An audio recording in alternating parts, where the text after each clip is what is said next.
We're continuing with our series on the successful student.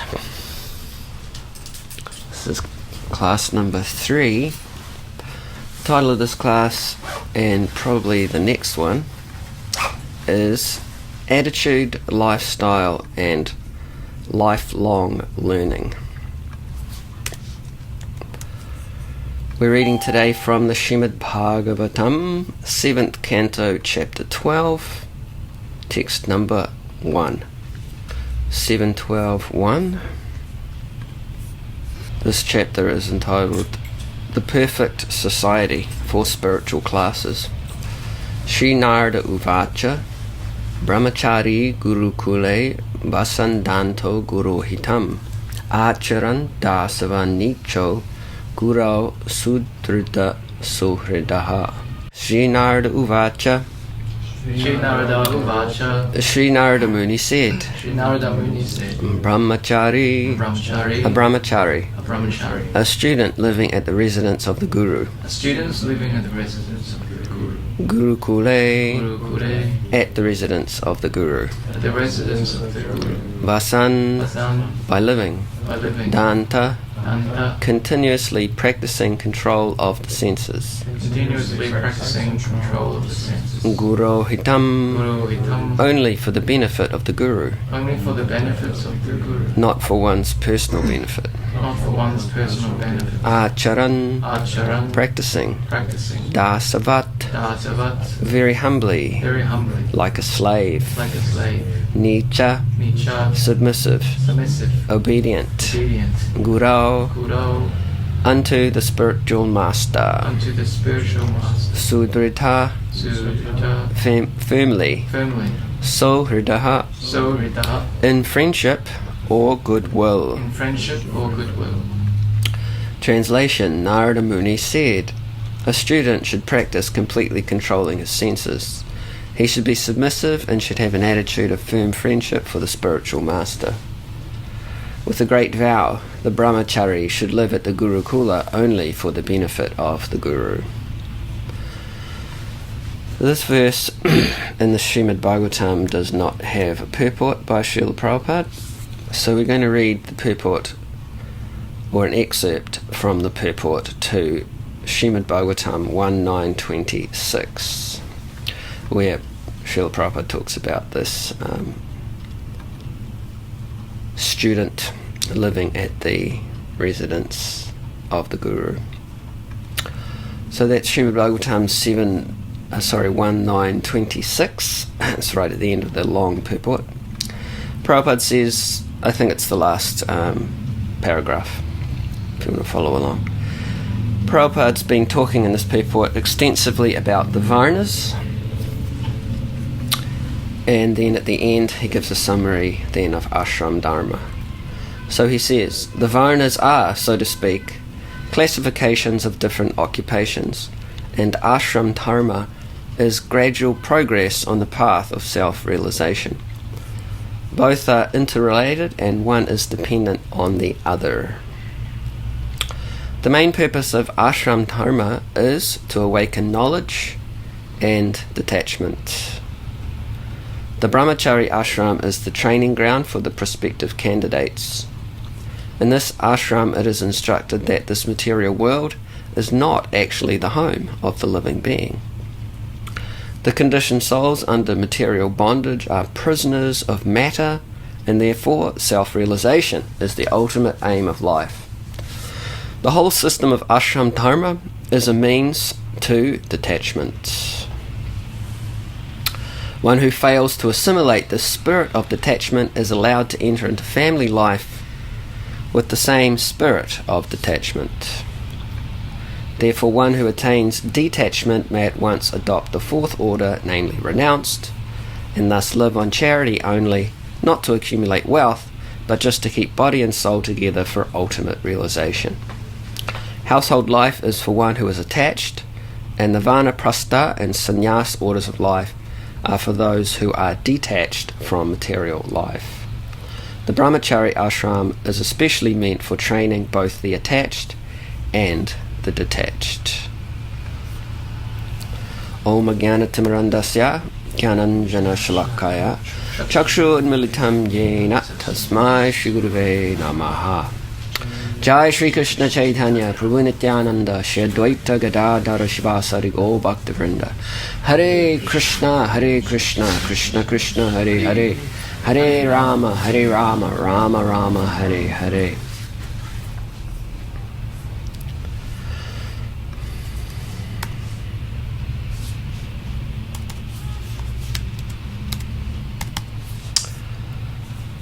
Translation again. Narada Muni said, a student should practice completely controlling his senses. He should be submissive and should have an attitude of firm friendship for the spiritual master. With a great vow, the brahmachari should live at the Gurukula only for the benefit of the Guru. So this is the beginning of Narada Muni's description of the perfect society. That perfect society is called Varnashram Dharma, which Krishna refers to in the Bhagavad Gita in the 4th chapter as the society created by him. Chatuvanyam, he says the 4 divisions of society, Maya Shishta, they're created by me. And interestingly, yes, in this canto, the 7th canto, Narada Muni does begin by explaining those 4 varnas, Brahmana, Kshatriya, Vaishya, Shudra, and then he goes on to this chapter to explain the 4 spiritual classes. So chapter 11 was about the 4 varnas. It was entitled, again, The Perfect Society, 4 social classes, and then today's chapter 12 is the perfect society for spiritual classes. And so he begins that description of the 4 spiritual classes in society with this verse, which is his description in a nutshell of the traditional system of education for men called brahmacharya. As we hear in the verse, a brahmachari is a student living at the residence of the guru. And so that traditional system for men begins in childhood, as Prahlad Maharaj says, Kumara Acharet Pragya Dharman Bhagavataniha. From Kumara. Kumara means 5 years old. Then if one is actually intelligent, then one should begin to learn Bhagavat Dharma or Krishna consciousness. So that is the spiritual education that is given to the man, not all men, but a lot of the population of men in the traditional Vedic culture through this brahmachari ashram. So in this chapter, Narada Muni will explain the brahmachari ashram, and he'll go into some detail after this initial nutshell type verse, and then he will finish the chapter with a short description of the Vanaprastha ashram. Vanaprastha ashram is the ashram after Grihastha, and then in following chapters he will explain the sannyas ashram. That's the next chapter, and then finally he'll conclude with the Grihastha ashram, which is in the 14th chapter. So we've already covered the Grihastha ashram in previous classes.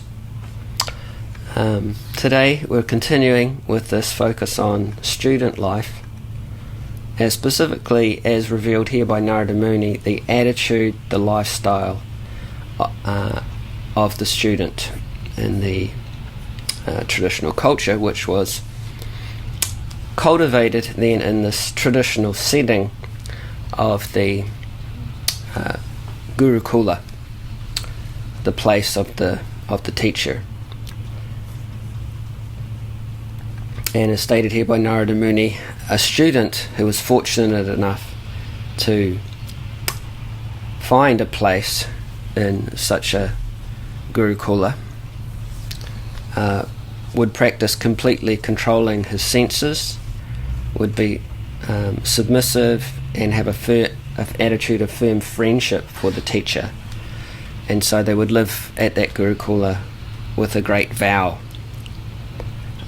to act only for the benefit of the guru. So this would begin for some at 5 years old, particularly if the boys were born in Brahmana families, and then if they were born in other families, then they would generally start later. But still, education begins in childhood. That's the point. Why does education begin in childhood? Because in childhood we are naturally inquisitive. We don't know anything. It's one of the problems with education when you're older. One of the problems is that you think you know something once you grow up, so to speak, and so that can become an impediment for learning. But as children, we're inquisitive. You notice children at a certain age, they just automatically start asking questions about everything. Anyone here ever lived with young children? So like 3, 4 years old, 5 years old. They naturally start asking their parents a lot of questions at a certain point. Mum, what's this? Mum, what's that? Dad, what is this? Why does that happen?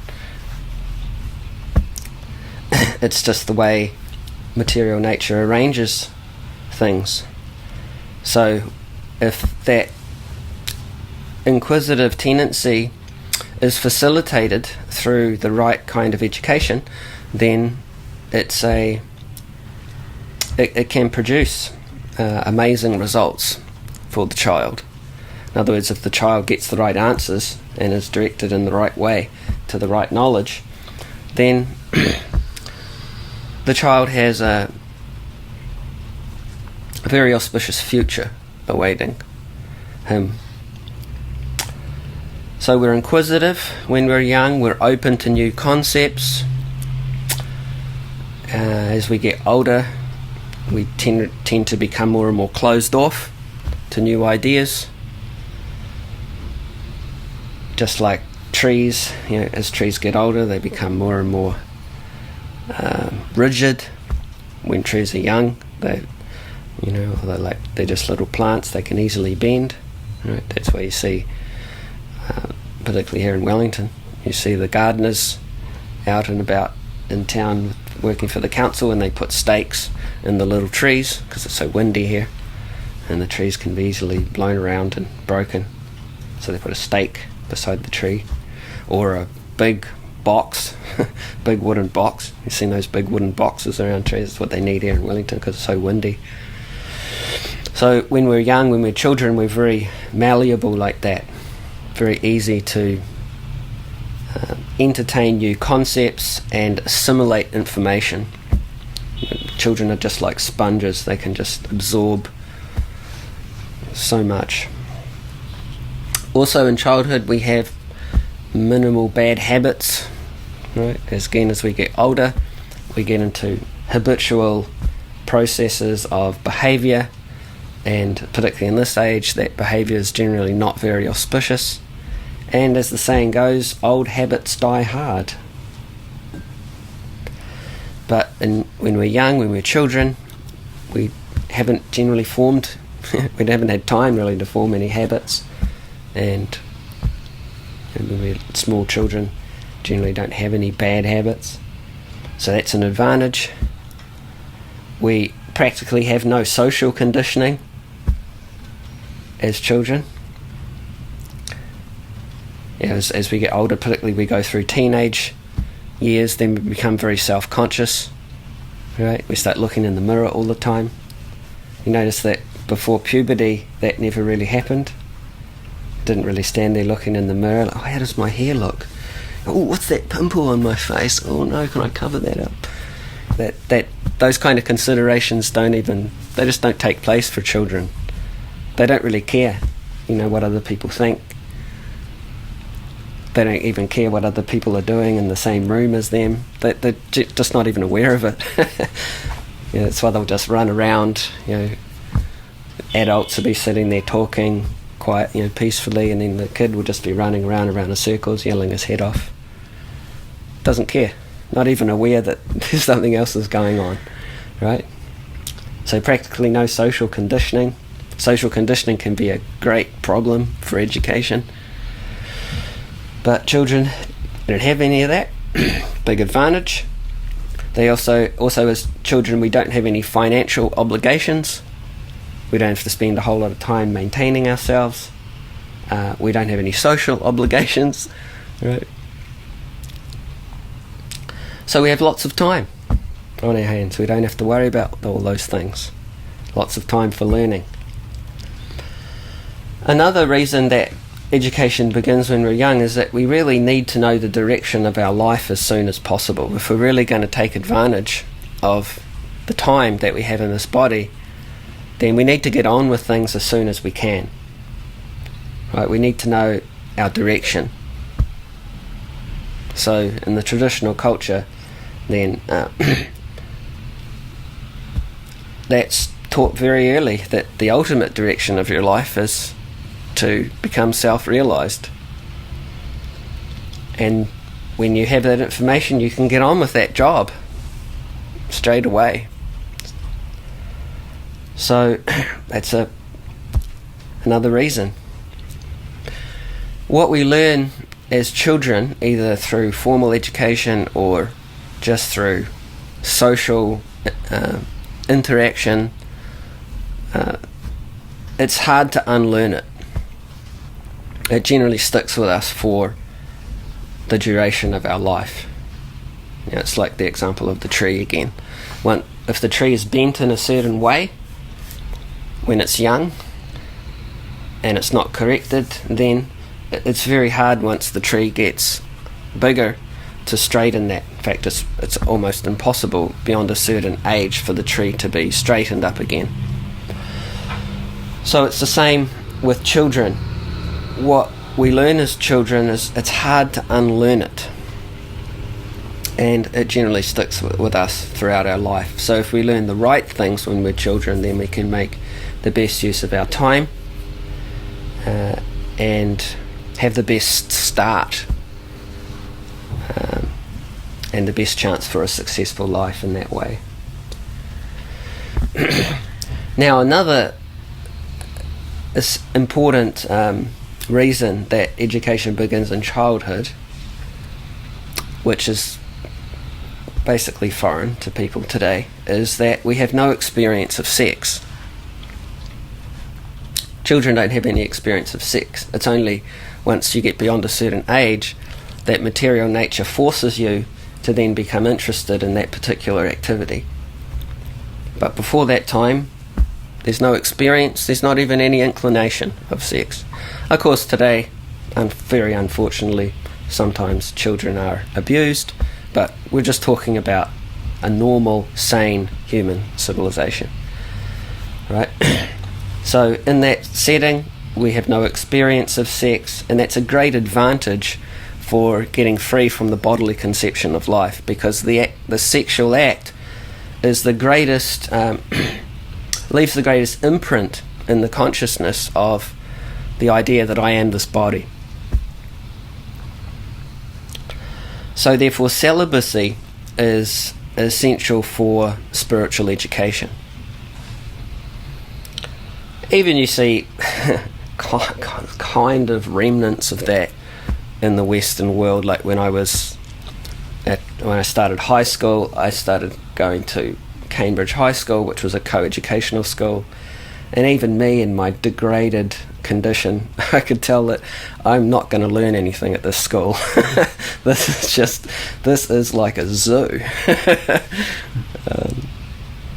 And so I actually asked my mother if I could change schools and go to an all-boys school.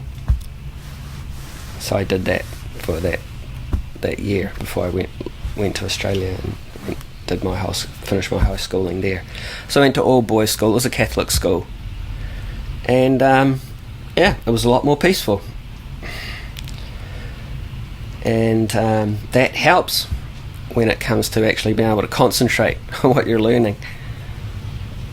So even in the ordinary sense, the material sense, some people there are still remnants of that understanding in the Western world that, if you keep the genders apart, they do tend to have a bit more concentration and be able to remember what they're learning.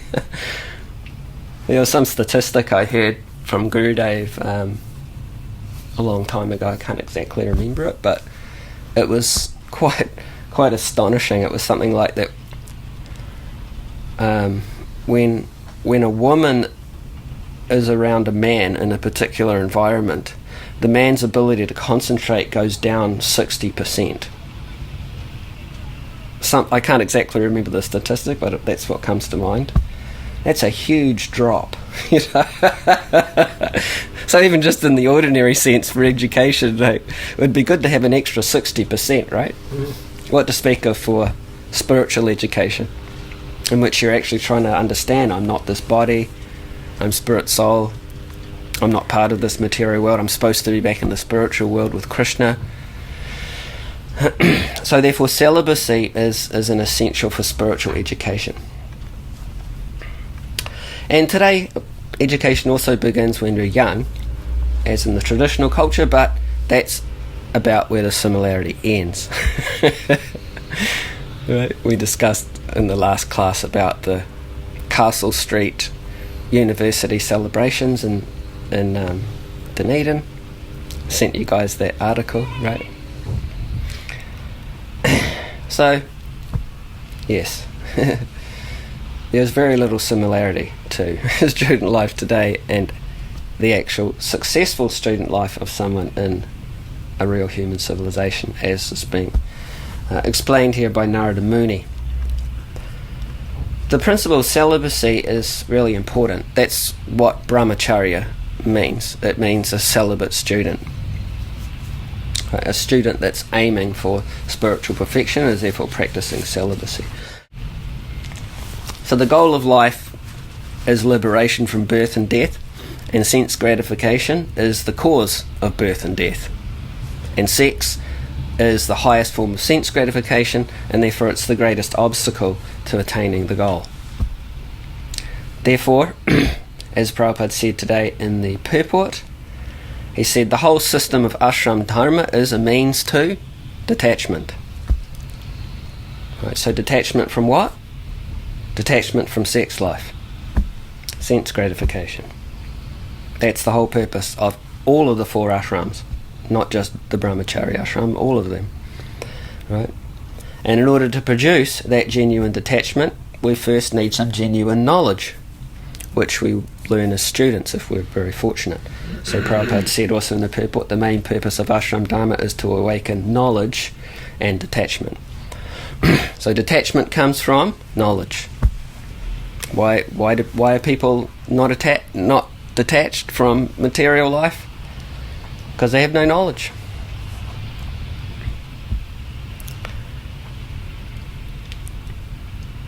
So we learn that knowledge then, if we're fortunate, as Narada Muni is explaining here, in the Guru Kula, as the student of the spiritual master. And although the details of our life may change after our education, the principles of that education and the character that we have developed during that time, they carry us through the inevitable trials and tribulations of a human life in this world, as Prabhupada says here, in a progressive way to ultimate realization. That's the idea.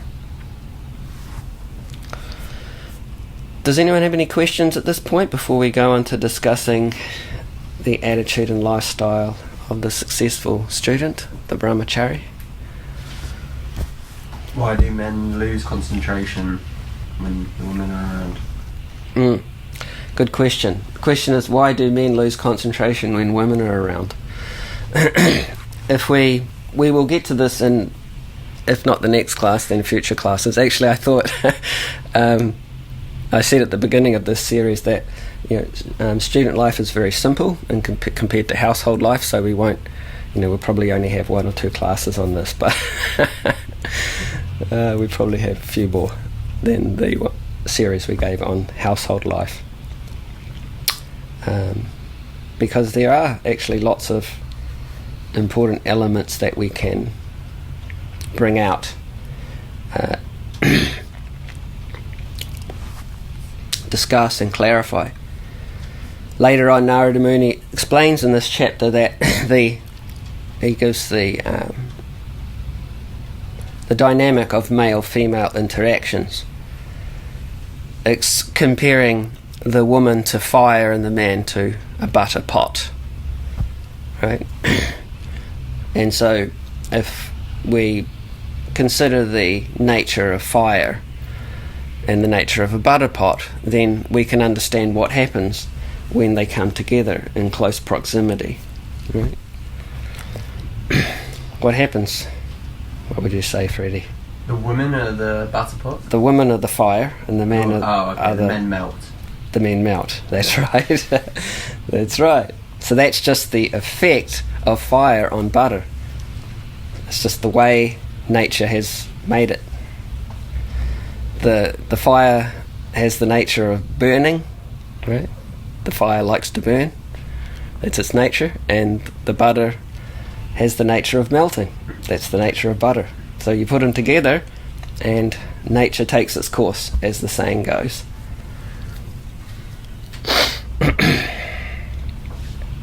Yeah. Will it always be like that, or is it a case of like once we're more learned and we put it into practice, then we won't melt as easily? The question is, will it always be like that? Once we're more learned and have put things, knowledge into practice, will we be, what did you say, more? We won't melt as easy. We won't melt as easily. It's also addressed by Narada in this chapter. The question is, after hearing about the nature of butter and fire, how long do we have to sort of tolerate this dynamic? How long do we have to separate the genders for the sake of sanity and and self-realization? His answer is that until death.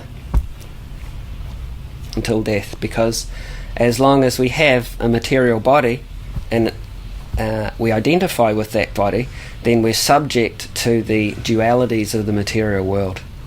You know what dualities are? No. Opposites. Okay. Right?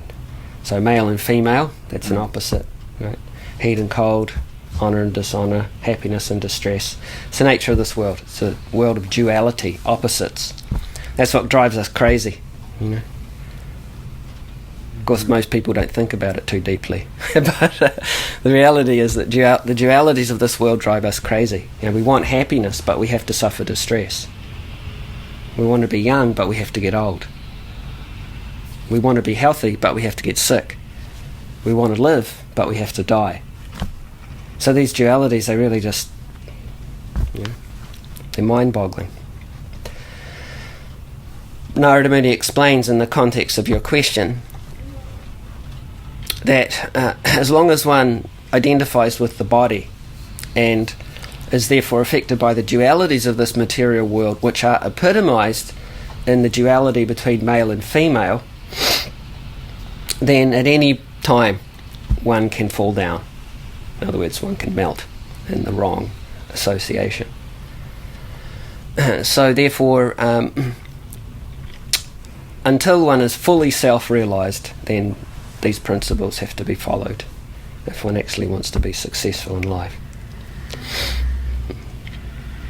And even in the self-realized position, although one may actually be beyond the dualities of the material world, still, for the sake of others' benefit, for the sake of society, who are generally not on that platform, one still follows that etiquette.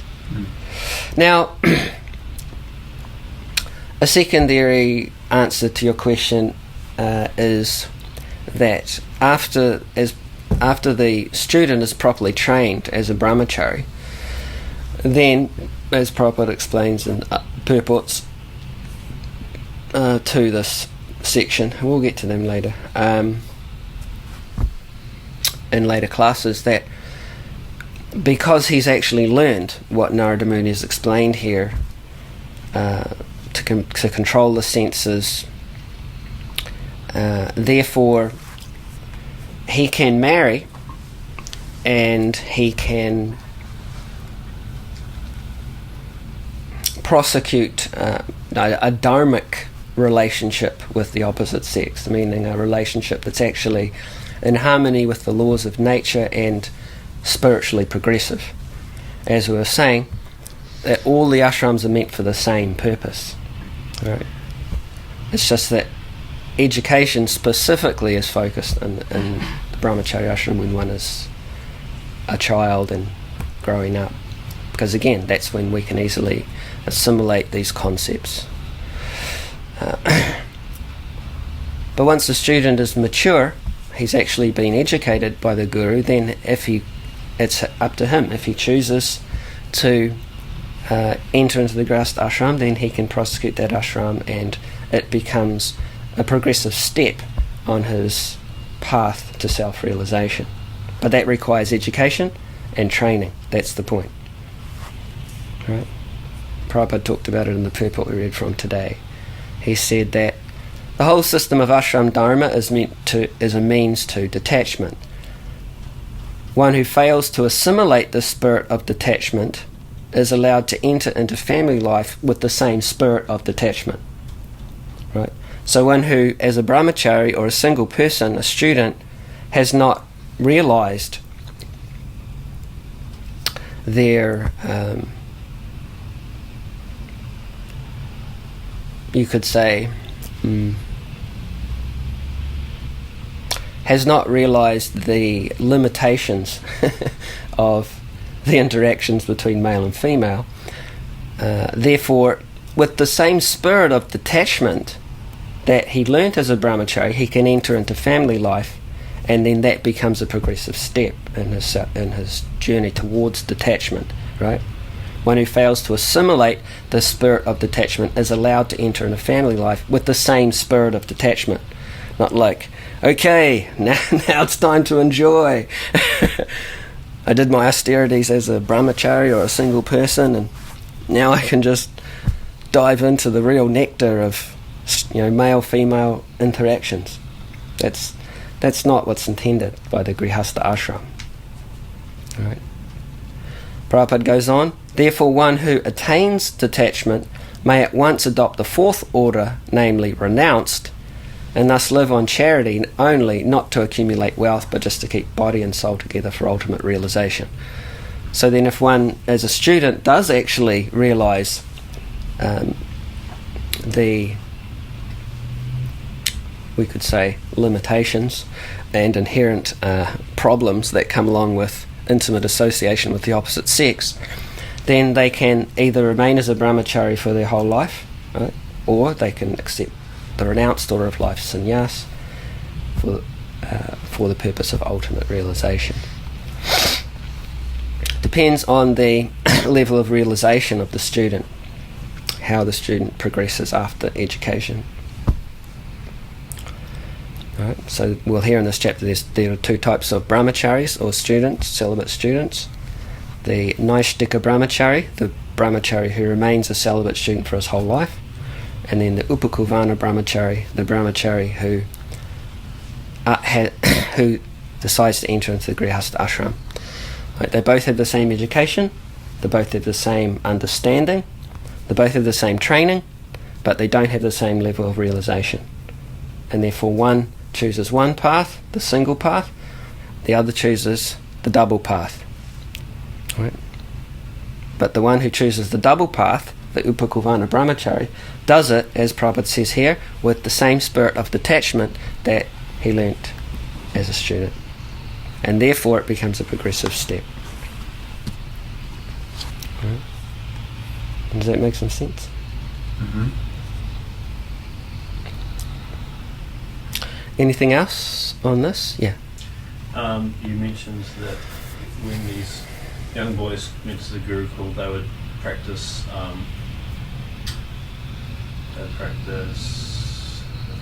controlling the senses. Yeah. Is that simply following the four regulative principles, or is there more to it than that? You mean for us, is it following the four regular principles? Yeah, sense control. Children, you don't have to tell them those things. But we hear, because we hear elsewhere, sense control is an essential part of self-realization. Sure. Is sense control simply following the four regs, or is there more to it? There's more to it, but that's the negative form of sense control, which is prescribed as a qualification for first initiation in ISKCON. Right? It's a negative form of sense control. Don't do this, don't do that, don't do this other thing, right? Especially don't do any of that, right?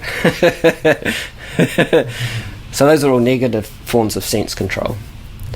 Then there's the positive form of sense control, which is chanting a minimum of 16 rounds a day. That's also sense control. Sense control in the positive form means engaging the senses in the service of Krishna. Right?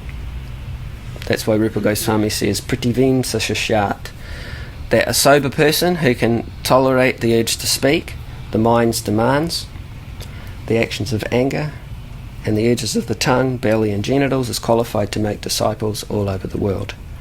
He's giving there the qualification of a preacher, a spiritual master. Right? Spiritual master, he's one who makes disciples. What's his qualification? He can control those 6 pushing agents. Now, why is that important? Well, obviously, he's not going to have any knowledge if he can't control his senses. Right? And secondly, what's he going to teach his students? Right? Ultimately, sense control means engaging all the senses in the service of Krishna. So that means the urge to speak, the mind, right? Anger, the desires of the mind, the anger of the mind, the tongue, belly and genitals. It means engaging all those in the service of Krishna. So if he can't do it himself, how is he going to teach it to his students? Well, that's what a guru teaches the disciple. How to engage all the senses in the service of Krishna, and therefore how all the senses can be brought under control. In other words, when your senses are engaged in the service of Krishna, they're automatically controlled. Right. So the 4 regulative principles are simply a negative form of sense control. Obviously, if you break those regulative principles, your senses are out of control.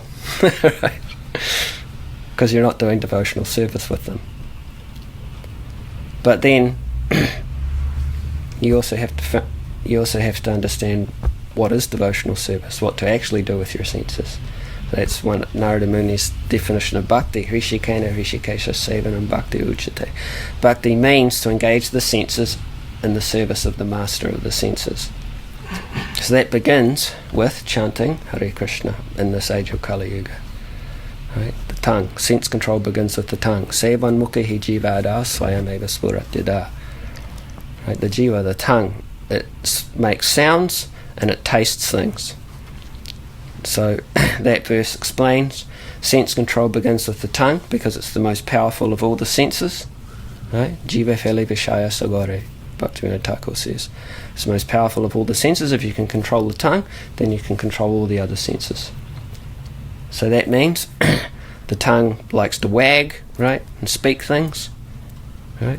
So if you can just speak about Krishna, chant Hare Krishna, tongue's automatically controlled. And then, of course, taking prasadam, that's not a vow that we make at the time of initiation, but it's because we don't need to take a vow to do that. We can easily engage the tongue in taking prasadam. That's like I said to Freddie on Sunday night after dinner, how was the meal? He said, oh yeah, it was great. He said, I gave in to temptation. That's okay. That kind of temptation's okay to give into. Because it's devotional service. So by those 2 means, chanting or speaking about Krishna and tasting Krishna Prasadam, then that's the positive engagement for the tongue, and then from there all the other senses can be controlled. But if we don't chant Hare Krishna seriously and we don't take prasadam, we just eat anything, then all the other senses are going to be practically impossible to control.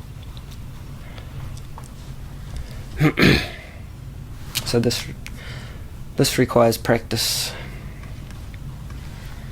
Yeah. Do we take prasadam as because it's meant to taste better and give us a better feeling? Do we take it to increase that sense gratification, to decrease the other sense gratifications, to replace the other sense gratifications? Yeah. Param Drishtvana Vartate, Krishna says, you control the senses ultimately by higher taste, and that is, you can apply that literally when it comes to taking prasadam. It literally tastes better than ordinary food because it's cooked by devotees. They have pure consciousness. It's offered to Krishna. With that pure consciousness, Krishna accepts it and Krishna tastes it. And so then what you taste when you take prasadam is Krishna's saliva. He's tasted it. Of course, Krishna doesn't have to physically come and do that. He can just glance at it, or you can just hear your prayers and taste it that way. Krishna's senses are not limited like ours. Right. Like we can only do one thing with our senses. Krishna's anganiyasya sakalendriya vrittimanti. He can do anything with any of his senses. That's pretty cool. Right. So he can taste the food just by hearing your prayers. Right. He impregnates the whole material world just by glancing. Fortunately, the men today can't do that. Impregnate just by glancing. So yes, we need a higher taste in all of our sense activities in order to actually control the senses. Okay. Thanks. Anything else? Yeah. You mentioned how the guru teaches how to engage anger in Krishna service. Yeah. So I've noticed, like, as a young guy, I have a lot of, a lot of energy, and sometimes that manifests as, excessive, anger, but then I don't know what to do with it. Like, we hear that if a devotee's being, harmed or something, then we can, whatever. Or blasphemed. Yeah. Become angry. Don't really have that. What to do with it. Yeah. Yeah, well, anger can be directed properly, but fortunately we don't, at least from what I see in my little experience here in Wellington, is we don't have a lot of opportunity to express anger in devotional service. We may get angry, but to express that anger as a devotional service, we don't have a lot of opportunity for that. In other words, I don't hear a lot of people blaspheming devotees or criticising my spiritual master or becoming violent to the devotees. Fortunately, we don't see that. So there's very little facility for expressing anger in a Krishna conscious way.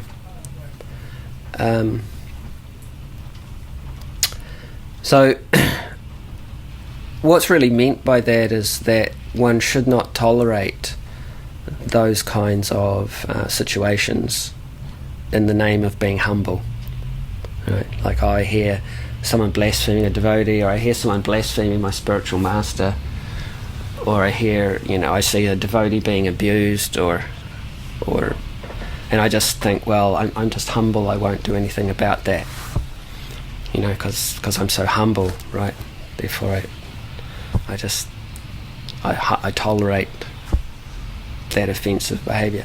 The point is that one shouldn't tolerate that. One should actually naturally become angry when one hears Krishna as devotee blasphemed, or some kind of situation like that, or a devotee's being harmed or abused or something. Naturally, a devotee should become angry, and that is the proper use of anger. Right? Just like in the Battle of Kurukshetra, Krishna told Arjuna to fight. That, as Prabhupada explains, that requires anger. You cannot fight unless you're angry.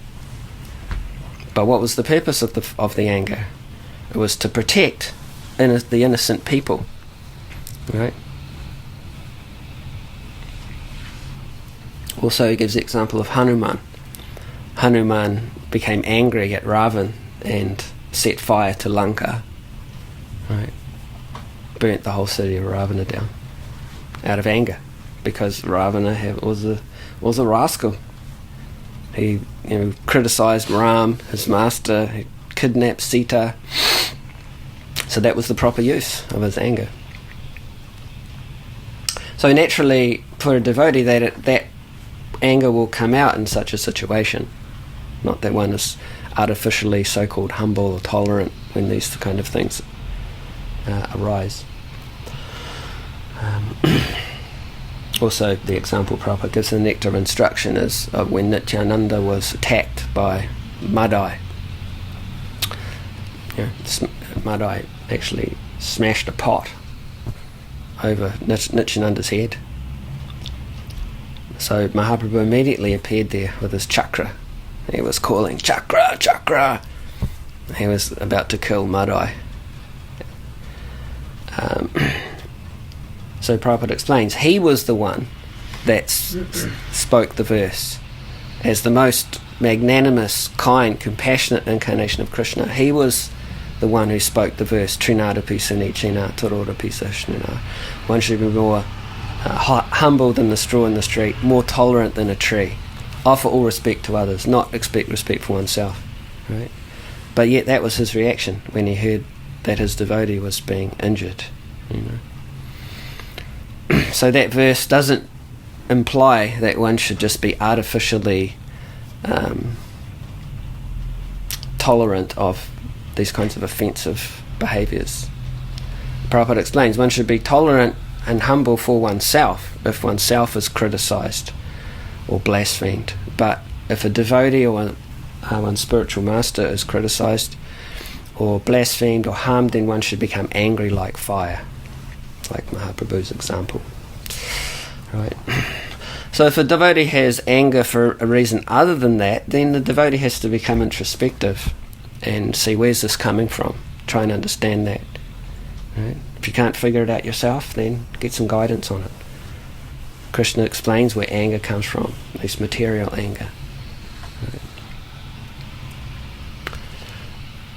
He says that Jayato Vishaya Pungsang Sangasteshu Pujayate Sangat Sanjayate Kama Krodho Bijayate.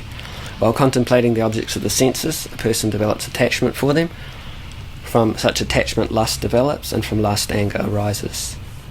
So in the material sense, anger is the manifestation of frustrated lust, frustrated material desires. And that's why Lord Chaitanya said that only a devotee can actually be peaceful, because they have no material desires. Krishna Bhakta Nishkam Ateva Shanta Bhukti Mukti Shidikami Sakali Ashanta. Because the devotee of Krishna is desireless, therefore he's peaceful. But all these others, the kamis, jnanis and yogis, they're all considered kami, meaning they have material desires, and therefore they're ashanta, they can't be peaceful. Right? Their minds are always agitated by wanting something separate from Krishna's service. And when they don't get it, then they become angry. Right?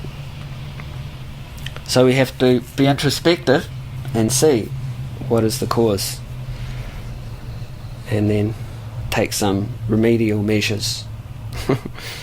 Right? This is what it means to deal with yourself. You may have heard our spiritual master, His Holiness Devamrita Swami Maharaj, use this term.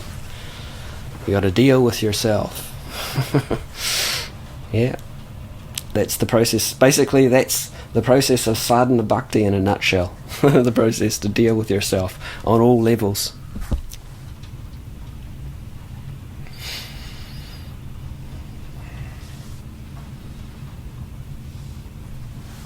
Anything else? Yeah. You said to control the senses, we have to engage them in Krishna service. Mm-hmm. So I'm wondering, how does a brahmachari or a sannyasi engage the genital in Krishna service? They avoid using it for procreation, therefore it's controlled. So they It's not obligatory. engage it by not engaging it. Yeah, well, it's not a necessary sense activity. So in other words, conditioned life means ahara, nidra, bhaya, maituna. Right? Eating, sleeping, defending, and mating. Right? So of the four, the first three are essential. You don't do them, you'll die. Right? Eating, sleeping, and mating. Sorry, sleeping and defending. Right? Whoops, the Freudian slip. Right? Eating, sleeping, and defending. If you don't do them, you'll die. Right? Mating. Of course, most of us think that if we don't mate, we will die. But the reality is, we won't.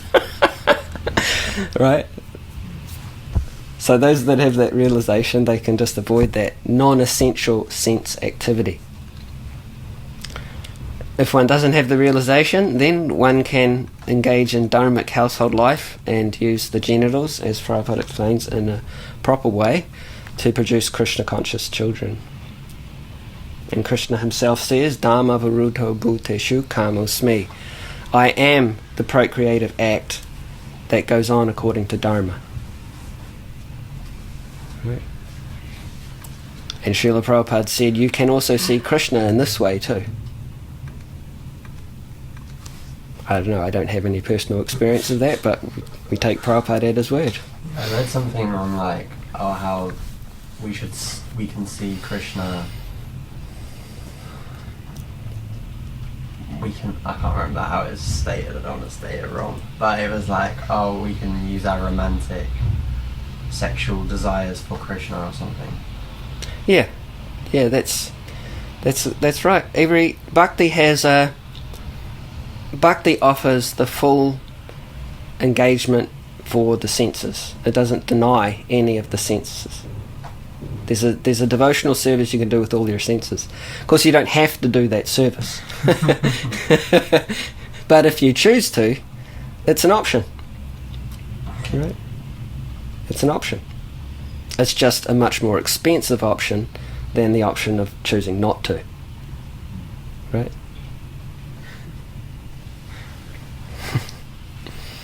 We have to be realistic here. The cheaper option is to avoid it. If one can't avoid, then one can take the more expensive option and utilize all of the senses and pay for the privilege. Okay. Yes, Bhakti Siddhanta Saraswati Thakur. He was the spiritual master of Srila Prabhupada. He said, if I could produce Krishna conscious children, I would have sex 100 times. Of course, he remained a Naistik, a brahmachari, for his whole life. So maybe he felt that he was incapable. Anyway, it's an option that Krishna provides.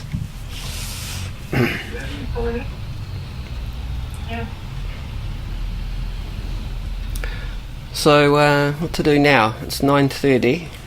We've still got more of this class to go. I'm wondering if we try to finish it or stop there.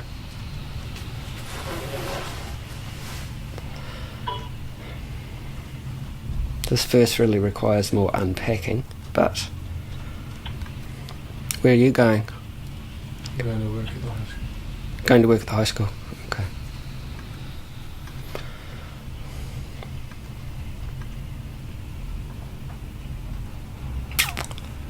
Let's just discuss a little bit about attitude and lifestyle. So we're hearing about in this verse. No, let's stop.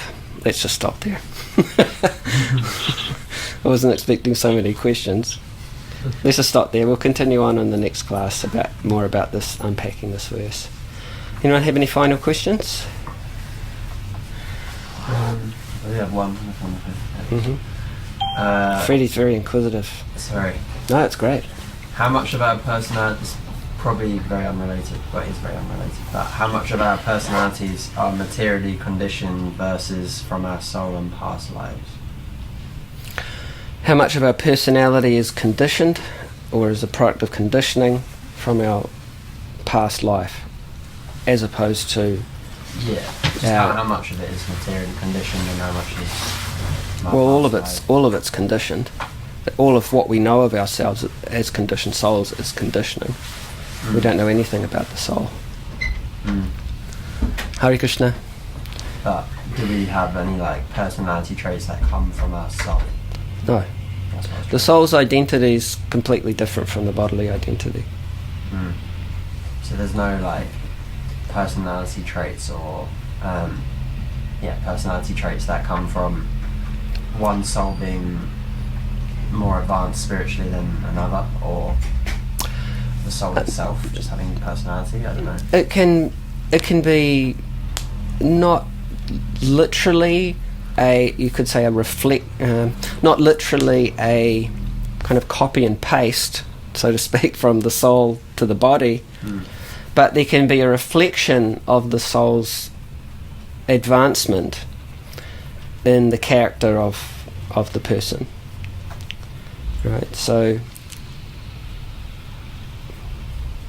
in that sense, it's not really what contemporary people would call the personality, which is like, are you an upbeat person, or are you just really like, kind of moody and melancholy, or are you just really like a real controller, or, it's not in that sense. That's probably what people would call most people would call personality today, like a personality type. But the soul's advancement will be reflected to some degree in the character of the person. Okay. So you read in the beginning of the 16th chapter of the Bhagavad Gita, which is called Divine and Demoniac Natures, about those two categories, of people. And basically you have people that are interested in elevating themselves, and then you have people that are not interested in that are degrading themselves.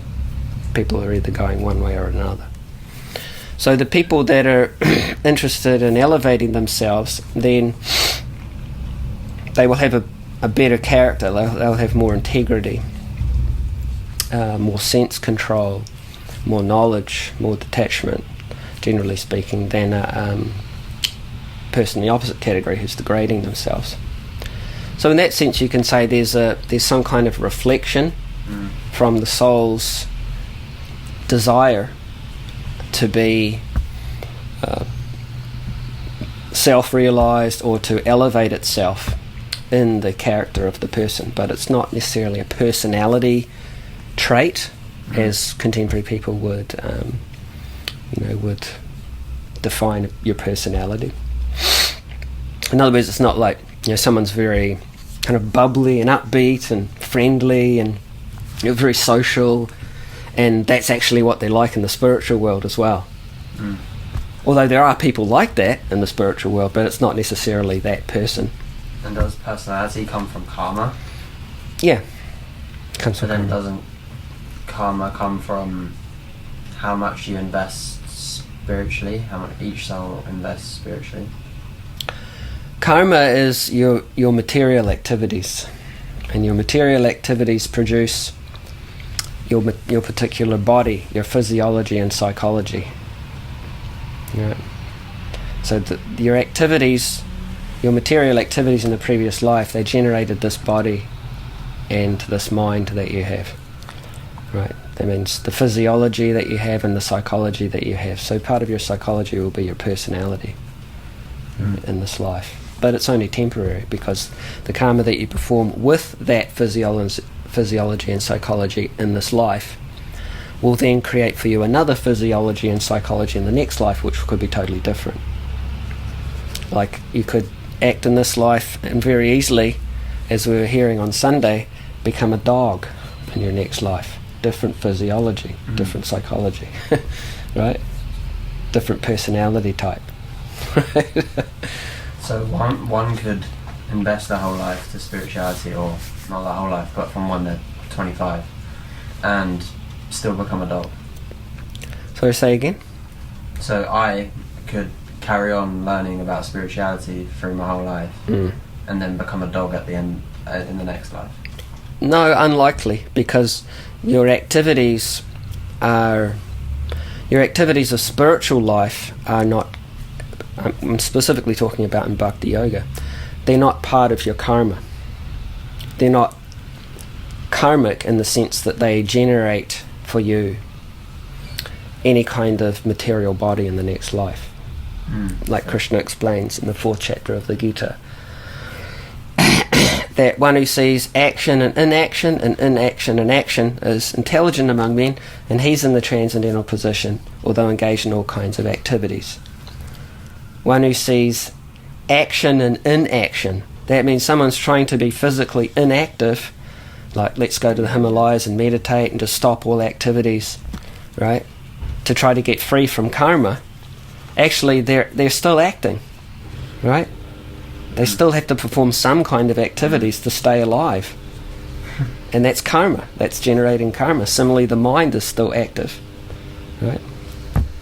Whereas someone who's active in devotional service is actually inactive, because they're performing all their activities for the pleasure of Krishna, and therefore there's no karmic reaction. The reaction will be that you become free from your karma and you're promoted to the platform of Krishna consciousness. So therefore Krishna says, at the end of the Gita, if you do things my way, right, Sabadama and Prityaja, you give up all your karmic activities. That means all your activities for yourself in this world. Mamekam sharanam bhajan, you just act for me. Then aham tvam sabapapebhyo moksha yashami. Then I'll free you from all your karma. Right. And he says, Ma Shucha, don't worry about this. It's the 100%, no worries program. Just do things Krishna's way, and Krishna takes care of the rest. Does that make sense? Yeah. So no, you will not become a dog in your next life. Whew. No, that's a shame. I wanted to. Really? No, the problem with becoming a dog in your next life is that you won't have the opportunity to intentionally engage in devotional service, and therefore you won't be able to get free from this whole cycle of birth and death, old age and disease. So you start to. So if you don't progress up, then you go down. Do you ever go back up towards a human body? Yeah. You'll just, according to the laws of nature, you'll automatically be elevated through different species of life till you get again a human form. Okay, so it just goes through all of the other species. Yeah, you get back to like if you become a dog in your next life, it's not like you just become one dog and then in your next life then you go up to the next species. Like let's say the next species from a dog is a hog, so then you become a hog, and then you live one life as a hog, and then you become, I don't know, a horse or something. It's not like that. It's if you become a dog in your next life, you have to become every kind of dog. And then you become a hog. And then you have to become every kind of hog. And then a horse, and then every kind of horse. So millions of lifetimes till you get back to the human form of life. Right? So therefore, as Prahlad says, Durlabham manusam janma, the human birth is very rarely achieved. Out of 8,400,000 species of life, you've got 8 million of them that are not human species. You go down into those species and you'll be millions of lifetimes probably before you come back to the human form, which gives you the opportunity to get out of the whole cycle. Durlabham manusam janma, very rare birth. Tarapya dhruvam artadam. And even though it's a dhruva, it's temporary like all the other forms, artadam. It has the potential to give you the greatest benefit, unlike the other forms. The greatest benefit is go back home, back to Godhead. Automatically, all problems solved. One-stop solution. So Krishna says, Abharaman pratyajamame kam sharanam bhaja. Give up all your concoctions of what you think is happiness. Just do what I say. And then I will get you out of this whole situation. I'll take you back to Godhead. That's Krishna's promise. Pratijane priyosime, says to Arjuna, because you're very dear to me, you're my very dear friend, I'm speaking this most confidential knowledge to you. And I say, I promise you this, because you're so dear to me. You always think of me, become my devotee, offer your homage to me, worship me, and I promise you that you will come to me, because you're my very dear friend.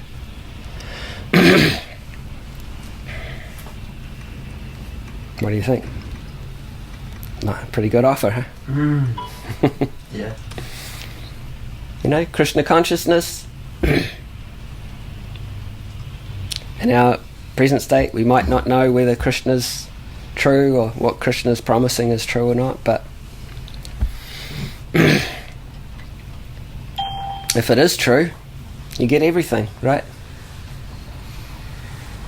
If Krishna's true and what Krishna says is true, and you follow Krishna's instructions, then you win big, right? And if Krishna's not true and it doesn't exist, it's all just some kind of fairy tale, then, well, you're a loser anyway. Because in this life, whatever you gain, you lose it, right? Yeah. So what have you got to lose? Trying to be Krishna conscious. Have a good time whilst testing that theory. Of course. Susukam kartum aviyam. Krishna says Bhakti Yoga is always joyfully performed. So you have a good time now and you have a good time later. Of course, Krishna is true and Krishna's promise is true. It's not that you won't lose. But even if you think that you will lose, you're a loser anyway in this world. At death you lose everything. Hare Krishna.